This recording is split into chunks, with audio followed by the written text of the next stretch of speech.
Folks, on Target Training here today, wanted to talk to you about a beautiful revolver. This is the Smith & Wesson 617. So it's a K Frame revolver, 10 shots. We actually have dummy rounds in the gun here just so I can show you the process of how the trigger works. Stainless steel, 42 ounces unloaded, big beefy K Frame revolver.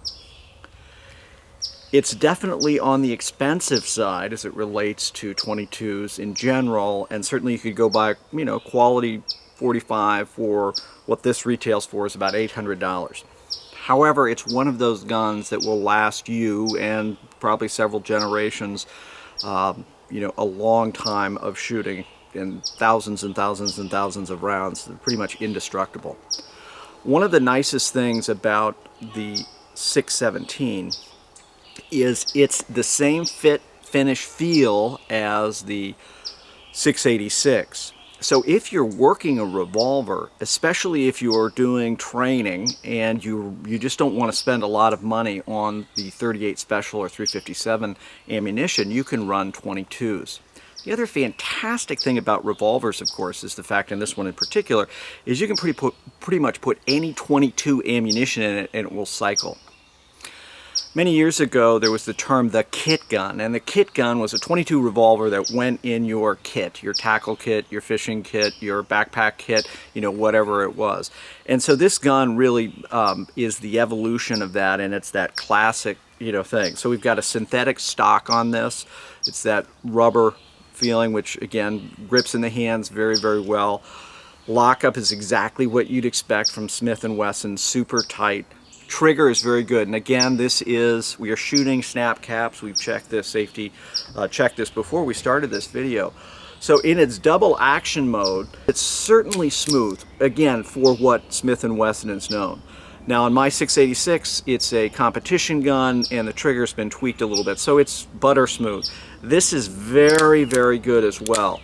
In single action mode, it's exactly what you'd expect from a Smith & Wesson trigger. There's just virtually is no take up, very, very little effort to make that happen.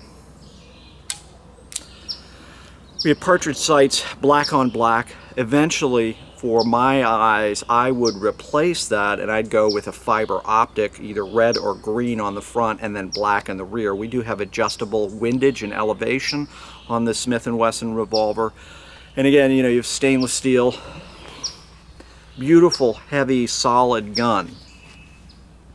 And as an instructor, one of the things that you look for are guns that people can learn on and start from a very basic foundation and really work their way up on. The nice thing about 22s, of course, especially in a gun this heavy, is there's absolutely no muzzle flip or felt recoil. It's like shooting a BB gun. I mean, there's simply nothing to it, and people can develop the skills of that double action press, maintaining the sights as you press through the double action press, having the gun not move at all, as well as working that single action press. Again, gun should not move at all as I press the trigger.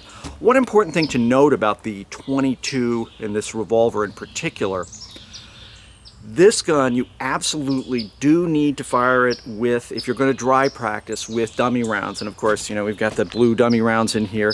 And these will put up with, thousands and thousands and thousands of snaps on them, which is just fine. And we're, going to work that. It will, over a period of time, wear that out. But you don't want to do this into the cylinder. And in fact, there's some pictures out there on YouTube and other places of cylinders where people have dry fired with the 22 revolver and eventually really beaten that up. So the last thing, and again, I'm not a fan of this, but I get where Smith is coming from. There is the ability to lock up the gun, its action right here, in terms of there's a small key that fits right in here, and you can turn that and you can lock it up if you're not going to put it in a safe. For me, I'm putting guns in a safe. That's really where they should be, or they're on my hip. They're either with me or they're in a safe. So from that standpoint, again, from a safety standpoint, if you don't have access to a safe, obviously this is one other thing that you can use to improve the safety of this in terms of not being accessible to those who shouldn't shoot it. So this is the quick tabletop review. We'll get to the range here in the next couple weeks and give you guys another shooting review of that. Again, Smith & Wesson 617, beautiful, beautiful 22 revolver, 10 shots. I like reloading, not very much, so 10 shots is always better than 6. I appreciate the additional opportunity to keep pressing the trigger. Hey guys, really appreciate all of you. Thanks so much for your support of the channel. Finally, and as always, stay safe.